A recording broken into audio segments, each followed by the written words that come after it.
Welcome to the Wizards of Ecom, your no-fluff playbook for online success. Each episode is fully packed with actionable tactics you can implement in your business right now. Take your life to a higher level and excel in your online success. It's time to work on you and your business. Let's do this. Welcome back to the Wizards of Ecom podcast. My name is Carlos Alvarez, and I will be your host for the show. On today's episode, we have the founder of Sourcing Monsters and an all-around cool person in my book, Tomer David, on the show. Welcome, Tomer. Thank you. Thank you for having me, Carlos. It's really a pleasure being here after watching all your meetups and episodes, and being here. It's a little special for me. I really appreciate that. Flattery will get you everywhere. I'm also really recognizing your background from watching your YouTube videos on Sourcing Monster channel. I could tell you're putting a lot of love into that channel and putting out some really good content. So anyone listening to this, hopefully somebody, no, I'm just kidding. Everybody listening to this will hear me reference Sourcing Monster throughout this episode, and that's actually your YouTube channel. Love what you're doing. Keep doing that. Tomer, I recently going right for the juggler in this episode. So I recently heard you being interviewed by Sharon Evans, friend, amazing person. I actually love her approach towards private label sourcing. She was interviewing, apparently she's a co-host on Seller Sessions podcast. I believe the episode was titled 0 to 7 Figures, something like that. For anybody that's looking forward, it was relatively recent. I highly recommend everybody checking out that Seller Sessions episode. In the show, you make reference to a system you have for sourcing private label that, correct me if I'm wrong, it seems 100% data driven and is made up of a few tools, which I want to get into. That's like Google Forms, Google Sheets. I pulled over when I heard you say something that you even have like a fail safe built into this, to where you can't proceed onto a certain section unless you've completed something prior. But while this is really the polar opposite approach to how I approach private label product, I really love the beauty of Amazon. To me, is that you and I, we're both very successful at this. And apparently we approach private label sourcing differently, but that's awesome. Like, we can do it a different way and we can both be wildly successful. So I was impressed enough by that show and communications we've had to invite you onto the show. I want to better understand your logic behind this validation process you have for private label products, and learn something myself, as well as listeners be able to take something away that will allow them to execute now on something and turn that into a profitable private label. Is that fair? Yeah, for sure. I'm always also, as a listener to your recordings, the lives, always trying to take things that I can implement. So if I can give someone an advice, that action that they can take and implement, that's for me. That's why I created the channel, to be honest, to really give back, because I got so many good things from others, and it's really, nice to share back. So as far as the approach that you mentioned about getting decisions based on data, that's how I approach everything, not just with sourcing products, but also with monitoring things. And when you actually monitor your numbers and you see things with the numbers, you can track and pinpoint on what's going wrong, let's say with conversion rate or number of sessions, and you can get decisions not just on feelings, but on all these data. Now, as far as sourcing product, I, at the beginning, like most of, like new sellers and also like long-term sellers, I did the product research myself. And when I did it myself, So when I did it myself, I felt that because I know everything, I didn't have to track every single point or every single thing, and I just kept everything in my mind. And when I did it at the first or second product, it was all good. But once I got more and more product, it was, I couldn't really rely on my memory anymore. So I had to come up with an Excel or a system that I put all the data there, which I'm sure many people doing the same, and just, validate and confirm it based on all the numbers that I entered. And then by the time I delegated this task and gave it to my VAs, And at that point, I saw that there are some mistakes. And for me, in order to go over the numbers and the data that they put, I tweaked the system to be more efficient. So for every line, I added like a column that that the VA should put like a video explanation, just going through every column and explain me, look, we checked these numbers and it makes sense. Because you said 100% data driven, but I don't think it's 100%. It will never be 100%. There is no black and white. There should be some thought process behind it, and connecting all the dots, and based on connecting all the dots you can get the decision also with your feelings. So it's not just data, but once I have the VA going and explaining in her own words why this product meet our criteria, that's when I was that's making the process much more efficient, save time. Instead of me seeing data, a screenshot from Helium 10 with all the revenue of the competitors and just figure out things. It's like me doing the product research. And I want to be more on just filtering and skimming and just finding like a winning product that I think. If you want, I can open the file and just tell you what columns I have there. But that's in like, this is just part one.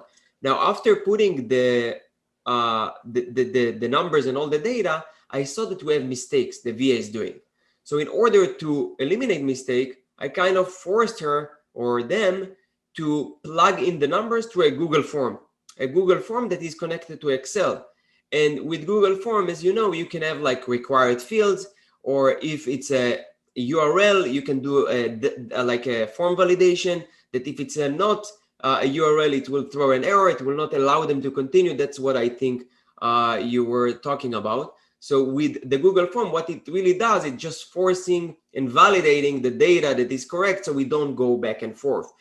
After we have all this data and I review the data, and there is some products that I have interest in, it will go to phase number 2. Which phase number 2, there are a couple of more columns that also being entered with the Google form, and also adding all the quotes from the suppliers, and also quotes. We have a couple of things that we check, not just pricing, that I can go over later and share a little more details.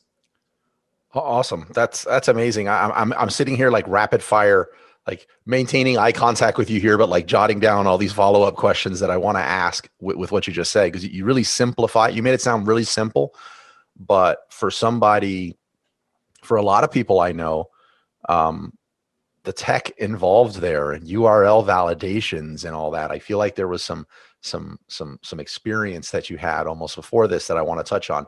Really, for me personally, as well as everybody listening to this, I want everyone to really get a feel for you and where you're coming from in this before we really start, like 50,000 foot view, before we really start picking apart this process.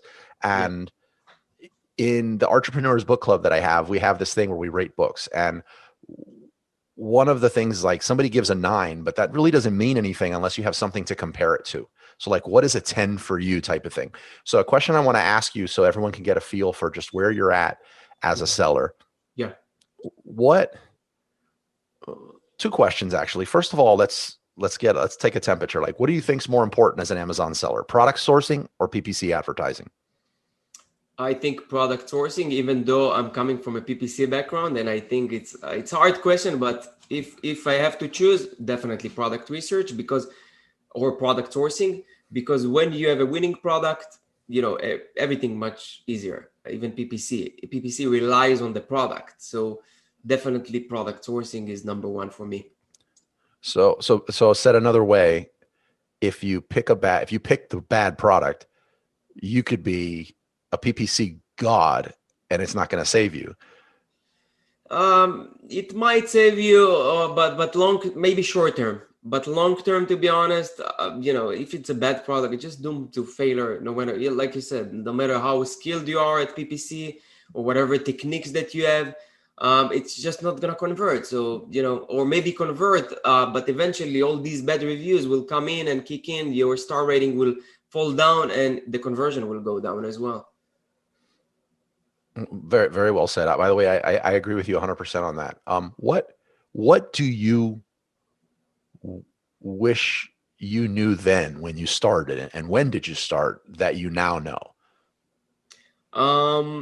So what I knew when I started was that I need to focus on product sourcing, like I mentioned, to make it the best I can. Okay, because I failed with my first product. So the second product that I did, I had to really invest enough time to make sure that I come with the right offer, with the perfect listing and all of that. So I knew all of that, and that worked great with the first 2 or 3 products. Then when I scaled, I kind of forgot the things that brought me success. And I started to launch more and more products, and I didn't put enough emphasis on sourcing. And what happened is that I launched a lot of products, especially 2020 last year, and they're profitable, but not to a point that they are home runs. And I think that's due to me not investing enough time in sourcing. So this year I did actually, I'm changing the strategy. It's always changing, obviously depends on your goals and where you want to be. Now I'm more after like, those monster products that make like 300K a month. And in order to compete there, I need to really like make sure that I come with an amazing USP, amazing product and offer. So your approach now is going for home runs and not, base hits and doubles. That's correct? Yes, exactly. Okay. How frequently do you launch products? So I'm stick to the goals of not really how many products to launch, but how much like profit I want. And I always evaluate where I stand, and based on that I launch. So this month, for example, I launched 2 more products, 3 actually, and removing like 15 products, even products that are profitable. I have like 5 or 7 products making like 700 to 1500 a month profit, and I let them go because they're taking so much energy, so much efforts for me. And I'm also on a phase of exiting. I actually declined last week a very nice offer. It was very hard for me, but I declined it because I know I would get probably almost double in like 6 months. So just building and making everything, make much more sense for the buyer. Yeah. I had it's taking a little sidetrack here, the exiting. I had intended to exit from at least 2 of my brands this year. I'm wondering if 2021 is going to be a horrible year to exit, just because we're going to grow so much throughout 2021 because of what's just going on in the world, that you're giving up a lot of money if you sell right now. And 2022 seems late 2021, but late 2021. Now you're looking at Q4, and it's like, why don't I do this after? So. It's something that I always struggle with myself, but I think it really depends on where you stand in life and what are your goals. For me, that's going to be the first exit. So I kind of want to secure myself financially, at this point, just get this money, be relaxed a little bit, maybe have a break for a month or 2, and then come all in back with the second. I have another brand that I'm building. And growing it as well. And I think that with the second brand, after securing everything or making myself more comfortable financially, I will have more tolerance or more time to really grow it and wait, so it really depends on where you are, I think. So you're mentioning having a second brand or starting a second brand, which means you currently have one. Do you like staying with one? You have 2 brands now. Yeah. The second one's relatively new though. Yes. Yes. I started last year. Okay. So your first brand, I'm assuming now with that brand that you find niching down very important, or do you have just a lot of unrelated products under the same brand? Yeah. Good question. So the first brand, it was really unrelated products, the one that I'm trying to sell. And now I'm cleaning a lot of SKUs that are not related and they don't make sense. But with my second brand, it's all niche. It's around the toys category. And it's something really, it's off Amazon too. Something I built really, with long-term thinking. Awesome. Let's start getting into this. I feel like the suspense is going to be killing anyone at this point that's listening to the show. Like, let's start getting into your process for evaluating products. But before we do, again, 50,000 foot view for myself and listeners, what tools are we going to be talking about here? You mentioned Google Forms. You mentioned Excel. Is there any other tools that are involved in your process? So you have the Google form for the initial, like for the form submission that is being kind of entered into Google Sheets. It's not an Excel, like it's online too, which you can share with your VAs, and you can see the same data. So it's very powerful working as a team or doing it yourself as well. Then we use screenshot tools for some URLs that we put there. We use Helium 10, of course, or you can do a Jungle Scout, Varlaunch, whatever you work with. What else we use here? It's not really tools, but we plug in numbers from Alibaba. And to be honest, I didn't work with the file for like a couple of months. So I'll open it just to refresh it. But these are pretty much the tools that you use. And then it's just different type of data that you enter there, you know? Okay. Now let's say, are you a morning person or are you a night owl or what? So I consider myself as a night person, but in order to get into Amazon, I was partner in a manufacturer. We e-commerce business. We make before, like for the last 10 years. Only last year I left that company. We used to make jewelry, diamond jewelry. So I had the 9-to-5 job, operating the office, managing the factory, doing all the PPC. So in order for me to really start and launch this Amazon business, I had no way. I started at the beginning after work, but I felt I really exhausted. So I had to wake up 4 a.m. to 7 p.m. not to 7 p.m. to 7 a.m. work 3 hours on the Amazon business. And and discover this like waking up early thing. And since then it's like really something that I took. It's really after reading the Miracle Morning book that really made it possible for me, because I never felt that I can wake up at 4 a.m. and start working. But whatever you can make from 4 a.m. to 7 a.m., it's 3 hours of productivity that I cannot achieve in 8 hours of normal day, you know? I support that message. Now, so I want to get everyone a visual here. It's early in the morning. I see you with some coffee or tea. You have your cafecito. You're sitting down. It's time to begin. You power up your computer. Your VAs are ready. Walk me through this. Like, what's your first steps? First step, I usually check the numbers and WeChat. What's going on? You know, WeChat with the suppliers, freight forwarders, like everything that's going on. Usually I don't check it at evening when they start their day, so I check it in the morning. And because they already at their end of the day, I kind of put it first so I can communicate with them while they are still working. So that's the first thing I do. These days it's a little different than what I did a year ago. These days I'm more focused on managing logistics and inventory. I feel that at this point just me being in stock and making sure that I have enough inventory at any given point really makes the difference between me making like 50K profit a month to 100, So that's my focus these last months in Q4 and also today.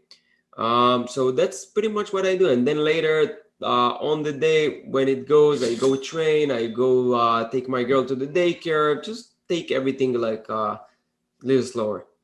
And specific to the product sourcing validation, do you give some instruction to your virtual assistants to say, you know what, let's see what other complementary SKUs that we can add to our catalog? Or do you start doing some research and what does that look like? You're opening Amazon, Helium 10, what? Yeah, so it depends what phase I am. But right now I'm not in a phase that I'm looking for new products. Like I told you, I'm actually removing some SKUs. Yes, I did launch three products this month we're going to launch. And those are kind of related items to the items that we already do. So it doesn't really involve a lot of research since we already know the niche, we already know the products and what we're doing. So for example, it's a cream. Let's say I sell creams, hand cream. So, just creating different packages, different maybe formulas, things like that. We'd consider as a new product, but doesn't involve like a lot of product research. But when I was in a phase of a product research, so every day I would tell one of my VAs will sit like 4 hours and just look for products. And then at the end of the day, I work with Trello. I would see, she would send me a report. Okay, I found like 6 products that meet our criteria.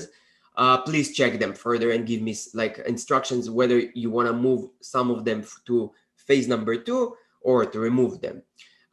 During this process, of course, especially the beginning, you will need to train the VA. You will need to really explain her the way that you think. And that constantly, like that's take a lot of efforts and time, but it's worth it, because after a while, of course, assuming you're dealing with someone that can take feedback and understand how to process whatever you're explaining them, you tweak the system, and they kind of think the same way as you, and you come and they find products for you. You tell them, this doesn't look good in my eyes, please remove it, and also move it to a tab of a products that we're not gonna do for now. And it's important because maybe a month later she would came across this product again, but she will forget. So this is a reference for her. Oh, okay, Tomer already reviewed that item and he said it's not good, so let's skip it, instead of her doing all the work again of these data validations. And for instance, some products will be good to explore in phase 2, which is getting in phase 2 we check like deeper things. We check, okay, what we can improve, what we can fix, how we can make this product better. We ask ourselves those questions, and when you ask yourself questions, you get you should get answers. And of course it involves more research, and then after those things are being addressed, I review it again and tell her, okay, we can move to the phase of getting quotes from suppliers. And with that, we also have a process to make it efficient.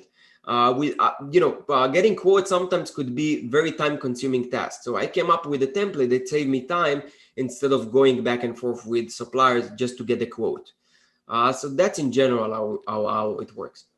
Okay, so phase 2, I'm very familiar with, and I love that's happening. You're looking at what can be improved. How can we do this better? I'm curious if you can't find a way to do it better or how to improve it. Does that product still proceed? So if there is nothing really to improve and the product is good, like for example, let's say we have these vitamins, like people are happy with it, it's doing the work, it's perfect. And I still think that there is opportunity for me. I will look, for bundles and, providing value. So it's not really improvement, but it's creating a better USP by creating the bundle. So, and if I can't find the right bundle, maybe it's not the right product, so maybe sometimes I will just say, yeah, it's, even though it's in phase 2, there's nothing really major I can add or give value to the customer that for the long term will keep me as something like dominating the niche or being a leader there. So I'm hearing that you want to avoid Me Too product situations at all cost. Now, yeah. Let's go back to phase 1 for a second. So if that's what happens in phase 2, what criteria does the product need to have in your system to get to phase 2? Like, what does it already have to meet? So first of all, I want to see that the market could accept a new product. So I check to see, okay, are new sellers making money? That's a big factor for me. Also, for me, it's something really major. Is there main image opportunity? And when I say main image opportunity, is I scan the main search, like the main search term. I scan the results that are there, and I'm asking myself this question: can myself with a main image that I will make, I could stand out? This is for me really, really important. Why? Because sometimes even with great products that that you improved and that they are good and you provide value, but there is no way for you to really market it and show the people that it's better product, it could fail. And it happened to me. So I really put emphasis, okay, can I show it in a good enough way through my main image so I can get enough clicks and stand out? That's for me really, really important, together with making sure that other people, new players, can make money. Because sometimes I don't really look at, okay, you have a competitor that sells they have like 40,000 reviews, 30,000. I'm not really looking at it and saying, oh, no, I'm not going to enter because they're already like sharks here. No, I just want to make sure that, okay, there are maybe some listings with 200 reviews, 300 reviews that make some good money. That's for me validation that if I enter and get the same amount of reviews and a good offer, I can make money. So these two are the most important things. and then, you check some numbers, and patented, what is the main what is the main keyword, what we can do, what is the review activity. I'm checking also, do I fight here, compete here with like solid Chinese sellers that might attack me? It's more like less competitive. Those are the things that we check at phase one. Of course, there are like, seasonality, what is the product price, FBA. I don't usually go for electronics or like oversized items, but it really depends on where you at your stage. So if you're a bigger seller, you might want to take more risks and do it. That's fine. But if you're limited with your cash flow, like I was, and still, I want to go for items that I know that I have a higher chance of, being successful with them and profitable. Amazing. Yeah. Very, very, very, very well said. A question here. What's your success rate with this system? I noticed that you're culling back some products. They're making you some money. It doesn't sound like they're total duds, but what do you feel? Have you been able to determine what a success rate is yet of your system? Yeah. So it really depends on what you determine as success. For some people, success of making $1,000 profit a month, it's a successful product. So it really depends on where you are, where you at. For me, at this point, if it doesn't make like at least 3,000-4,000, maybe just take a lot of energy and effort, and it's time to put it aside. So I would say that success for me, I still look at it as successful products that are profitable. Making at least 1,000 a month.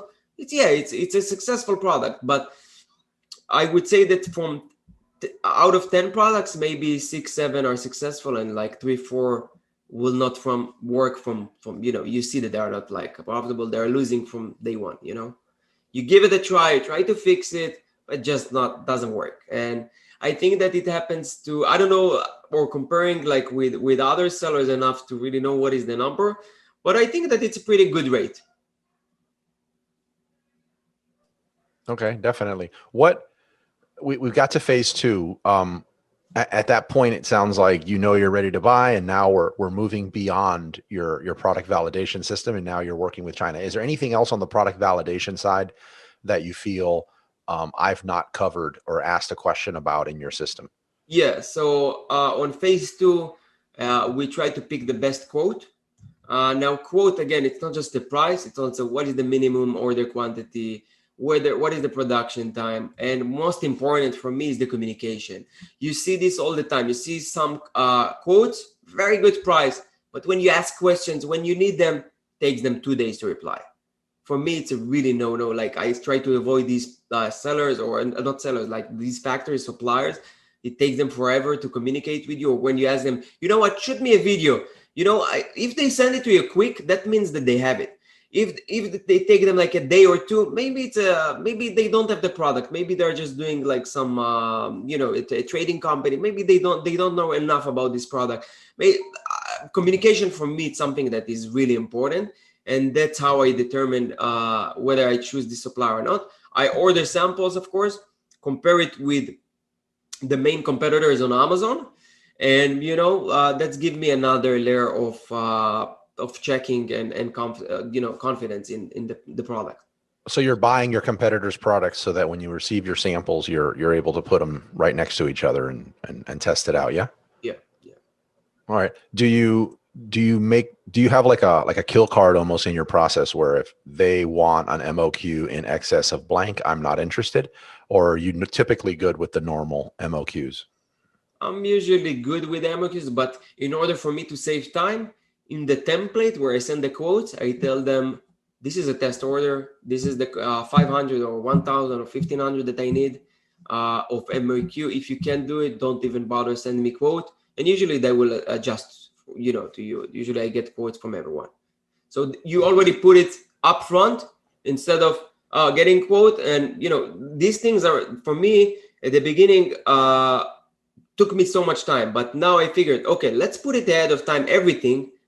Also add me on WeChat. In the template, I'm telling them, add me on WeChat. This is my WeChat ID, so we don't waste time and communicate faster. In your WeChat message, please mention this is related to this product, because if you work on sourcing like 20 products at a time, you will be very overwhelmed.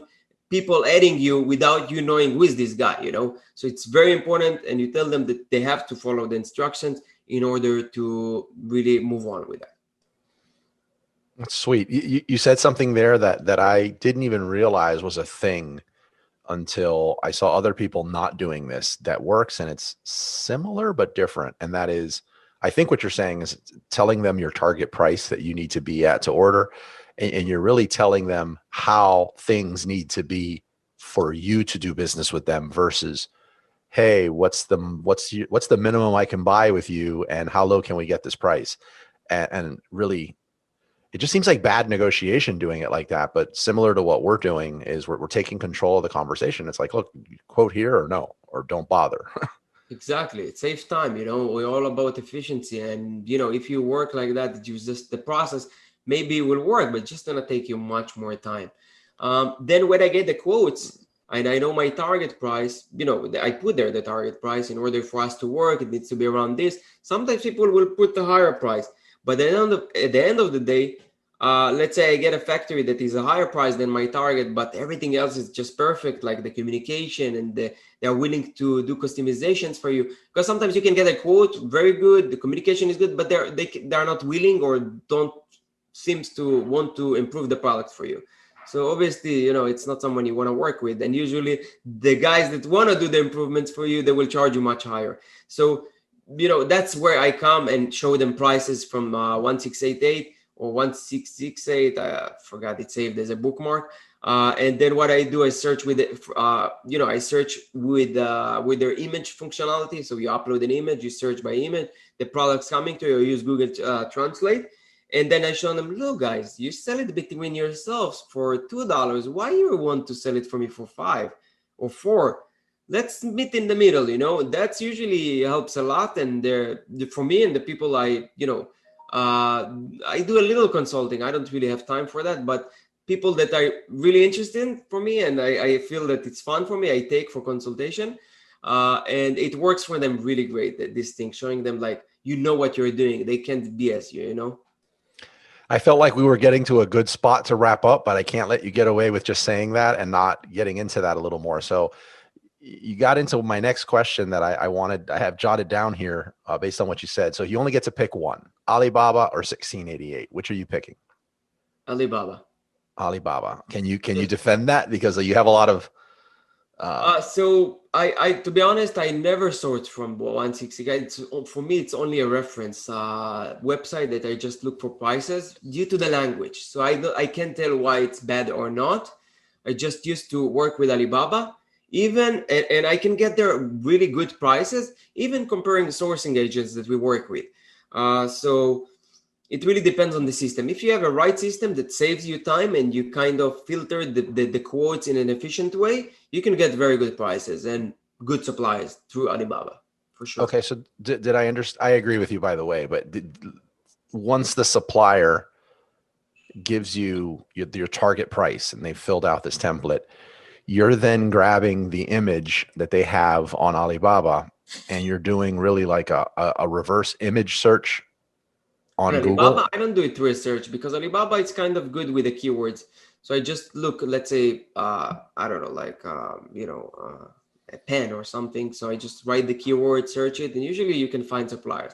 But if it doesn't work, we put the RFQ or a search with image, but usually it's not the case. What were you mentioning earlier that you find where they're offering a lower price somewhere else and then bring that up? Right, but how did you discover them on 1688? By their business name or? So how do I find the listings there, you mean? Right. So you're if I'm understanding this, you're talking to someone on Alibaba, you sent them the template on Alibaba. They've, in this scenario, given you they've come back with a price that's slightly higher than your target price, or say the $5 versus the $3 that you were looking for. Yeah. How do you discover that they're offering this cheaper somewhere else so that you can negotiate to meet in the middle? Exactly. So I go to 1668 and if I'm not wrong, your question is how do you find those listings? So I just go Google Translate English to Chinese, Mandarin, just put the keyword. Usually it works. If it doesn't, I use their functionality of searching for a product through an image. So I go to Amazon, grab one of my competitors' images, usually a one that has like a white background that is clear enough.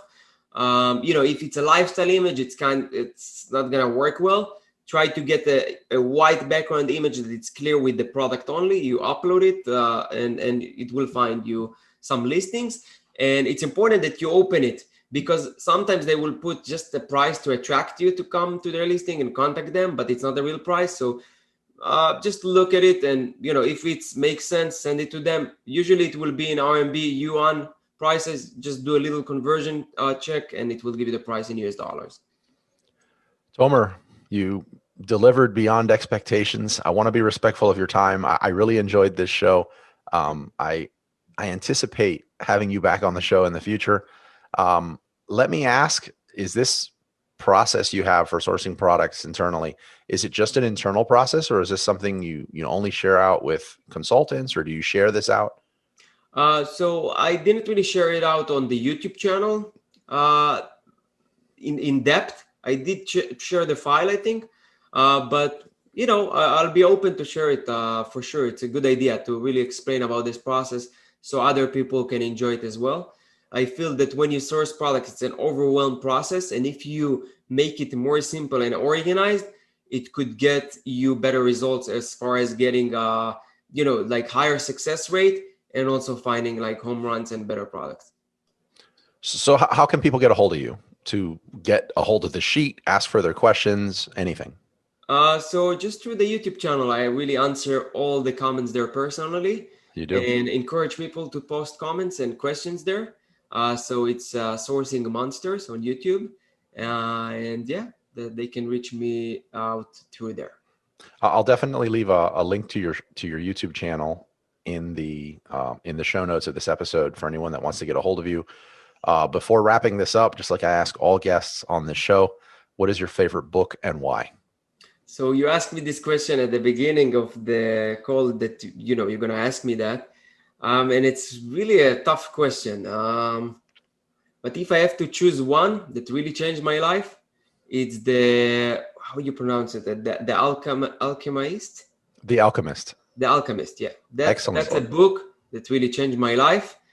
It's really one of the best books that I ever read. And I kept reading it every couple of months. It's really connecting to what I feel, that when you really want something, really the whole universe will kind of bring it to you, but you really need to want it bad enough. And keep trying, like he tried during the finding his treasure. It's not just wanting it too bad, but also keep trying, and it will come to you. Great book and great description. I normally, if I have not read the book before, I'll buy it after the show and add it to my list of books to read. So this one I have read. Tomer, thank you again very, very much for your time, your generosity in sharing the information that you know. I'm positive that listeners to this, they can, at a minimum, grab a few nuggets out of what you said to be able to execute on them immediately in their business. You're amazing. Thank you very, very much. Thank you. It's a really pleasure being here, and thank you for having me. Absolutely. It was fun sharing this episode with you. If you found value in what you've heard, please show your love with a subscribe, rate, and review of the show. Until next time.